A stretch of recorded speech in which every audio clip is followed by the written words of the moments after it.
Roads? It's the Ernest Hancock Show. Where we're going, there aren't any roads. There's a man going round taking names, and he decides who to free and who to blame. Everybody won't be treated all the same. There'll be a golden ladder reaching down when the man comes around. Oh, he be a-coming. Always a-coming. One of the guys that got reached down upon was Dean, my friend Pleasant, and he did 5.5 years in a federal penitentiary. A lot of you guys out there getting charged, getting away with, well, if you don't have the video camera on with a guy with a video camera videotaping the guy with the video camera, then you're going to do your time. You know, Dean did his time. And one thing, and the question I had before we went to the break, I wanted to know, you know, what kind of tools are available? I mean, we were screaming. I remember we would go and take classes at the public access so we could rent out or borrow a video camera to go cover something that would take months to plan. Now I just pull out my freaking Droid. You know, we're in a totally different, so we have a lot more appreciation, and I bet this next generation has for what they have in their smartphone. We were lugging around a big, giant 2-man train of equipment on caster wheels, you know? Well, we see on the news all the time where people are someplace, something goes down, they whip out their camera phone, and they film it, and then that night it's on the news. You know, this is a capability. 30 seconds later. Yeah. I mean, this is a capability that never existed before, and the current generation is growing up with that expectation of everything to be visualized and shown to them. Even ideas that other people have, they want to see visualized. They want to see it in media. You know, when you go to YouTube and you see these things that people are posting on there, either trying to get attention or whatever they're doing, the level of skill that they're able to exhibit, the level of creativity they're able to put together actually entertaining, attention-capturing video of whatever message or event it is that they're trying to put forth, you know, you realize that as long as the infrastructure stays up and running, you know, YouTube or things like YouTube are going to be the future of idea presentation. You know, that's a good thing I want to ask Pete. There was a decision that was made with Freedom's Phoenix when we first started doing this in 2005. A decade before we knew we were going to do it and how we were going to do it. We were waiting for the broadband to be able to do video. But when they started doing YouTube, it's on somebody else's server. They're, you know, flip a switch. I'm sorry, Alex Jones, all your stuff is gone. Right. Okay. So what we made the decision, and we just got this finished in the last couple of months, is that we integrated all of the features on Freedom's Phoenix and the magazine coming, all this kind of stuff, to where the video that we have is not dependent on it being somewhere else. We load all those media files onto our own servers.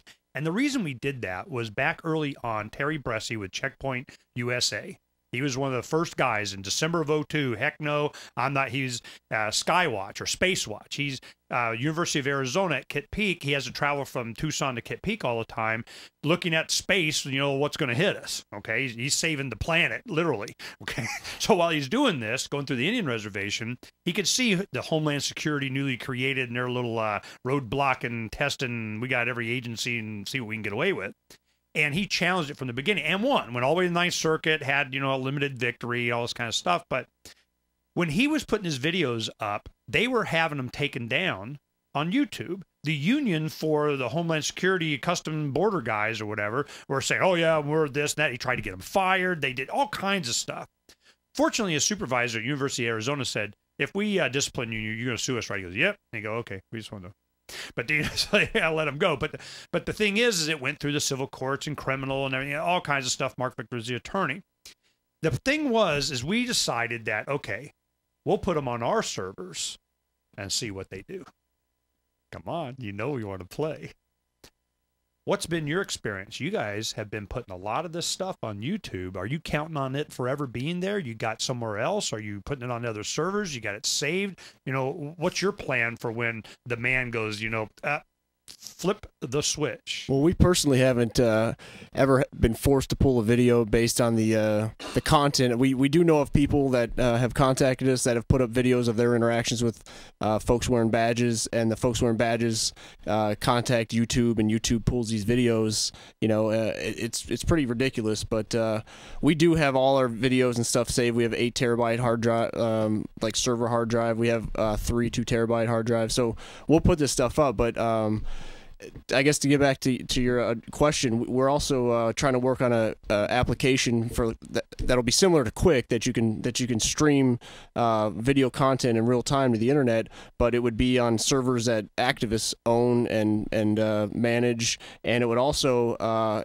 as soon as you start filming, notify other activists in the area that have that application in case they're around, and they would say, hey, I'm a mile away and another person just got stopped or starting recording. I'm going to go help them out and back them up. And we found that's been real effective. The other day I was walking down the main street in Keene, or it was like about midnight, saw somebody get pulled over half a mile down the road, went down there, and I was right out in front of a bar.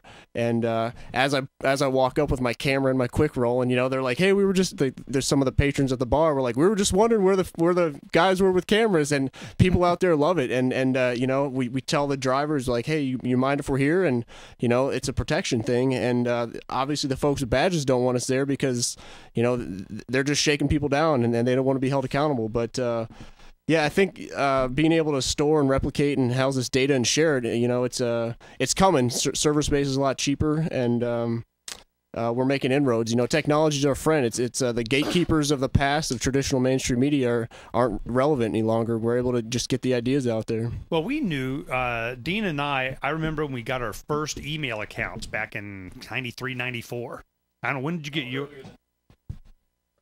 Earlier than that, it was like 91, 92. Well, you maybe, yeah. But I didn't get mine till like the 93, I think.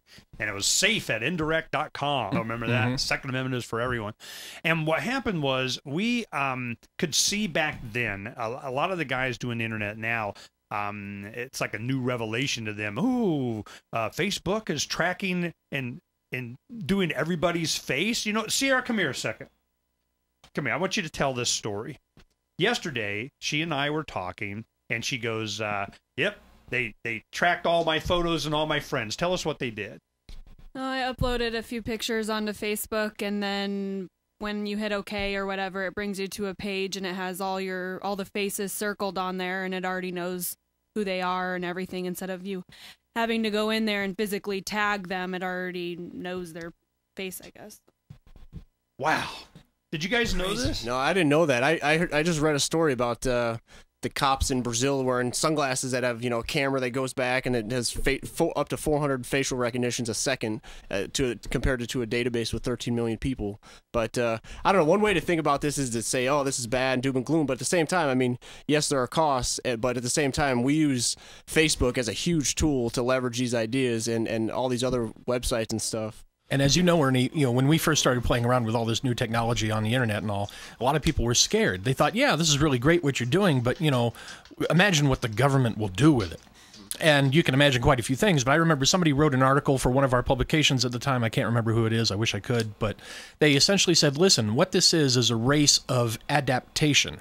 The technology is neutral, but who does what with it is what determines things. And government inherently is not as quick to adapt to new technology as the individual. That's kind of how I look at it. You're not going to stop it. My problem is that when the government gets this technology and then forbids us from doing it. When you look at Facebook that does this, I'm going, well, the bad guys are doing it. Might as well have it on Facebook and we get access to it. They go, they're tracking everybody's iPhone. Fine, as long as I get access to the data, I'll decide, or I won't get your service or somebody else, whatever. But to say, oh, we don't do that, and I'm supposed to believe them. I mean, I see it as neutral, but we have to understand and know what's happening so we can take advantage of it. That's information and situational awareness. I mean, leave it to me to go ahead and bring a military parable into this, but, Sun Tzu and every other military commander who's ever written anything always says the army or the side that wins is that which adapts most and quickest. because, no war plan ever survives the first contact. Everything changes immediately. War is very fluid. Well, we're in a war of ideas, a war of cultures, and the same thing is going on here. So as long as you are aware of the risks, aware of what the technology is and is not, you can exist with it and not let the man get to you. Okay, one thing I want to make sure you guys know, I just got a call from Pal Gamble, senior editor. He says, hey, man, let everybody know silver's at 48 and gold is, it peaked today at 1570. Oh, 1570 means it's going to be 1600, and 1600 means it's going to be 16,000. I mean, there's no stopping it. Hey, Pete Eyre, Allison Gibbs, thanks for coming in, man. It's been great. Appreciate it. Keep up the good work. You guys just relax. This week is just chilling. You'll be back next week, and we'll have some supplies for you to take back. But, just enjoy Arizona. Now is the perfect time of the year for that. We'll be right back here on Declare Your Independence with me, Ernest Hancock, getting to all kinds of gun and militia stuff, along with Dean Pleasant. We'll be right back. Uncovering the secrets and exposing the lies. That's what readers of freedomsphoenix.com get every day. Readers of freedomsphoenix.com are constantly provided the information that detail the real news between the lines of propaganda about government policies and the true relationship we all have with coercive governments. Learn the true condition of our economy, innovations and technological breakthroughs in energy, health, computer science, and space travel. Learn the truth well before it's admitted to in the lamestream media, the media that is so last century. Corporate media has evolved into nothing more than distributors of government propaganda, but we now have a fantastic alternative. FreedomsPhoenix.com provides constant news updates on the issues that affect our lives in the most important ways. Our liberty and our property are under constant attack, and FreedomsPhoenix.com provides the understanding behind the propaganda while encouraging the participation of our readers. Join us at FreedomsPhoenix.com. That's freedoms with an S, Phoenix.com. FreedomsPhoenix.com, where the revolution between the ears has already matured.